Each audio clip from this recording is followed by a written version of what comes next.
you may have heard Craig Moeller mention it on more than one occasion today. Although it's the first day of the spring equinox, spring officially arrives tonight. Specifically at 11:06 p.m. Okay, we listen. Okay, but in many parts of the country, though, it feels like spring already sprung.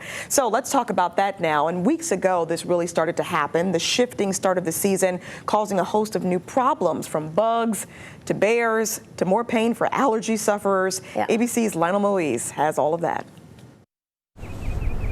The calendar says spring arrives tonight, but from the deep south to the upper Midwest, it feels like spring really sprung weeks ago. This winter was the warmest on record for the lower 48 states. Average temperatures in Wisconsin were nearly 10 degrees above normal. The deep red areas on this map show where plants sprouted their leaves up to 3 weeks earlier than normal. The cherry blossoms in Washington have already hit peak bloom 2 weeks earlier than normal. While most of us welcome the sun and the flowers, an early spring comes with consequences. We've had a really warm winter and spring, and that's really kicking off our pollen season into a frenzy quite early. Nearly every region of the country could now see a more intense allergy season. Earlier and longer pollen seasons are something we need to prepare for. This is something that climate change is going to keep driving in coming years. From pollen in the air to smoke, this year Texas has already seen its largest wildfire on record. Officials as far north as Minnesota are already warning of a high risk for fires. Part of the problem, the lack of snow, adding to drought and water supply concerns in parts of the country. Maple syrup producers also forced to make changes, tapping trees as early as January. The earlier spring also impacting wildlife. It is certainly strange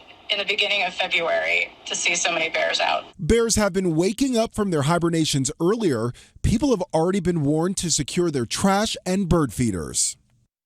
Experts say late winter and spring are the times of year seeing the most dramatic climate change. El Nino is also a factor this year. Lionel Moise, ABC News, New York.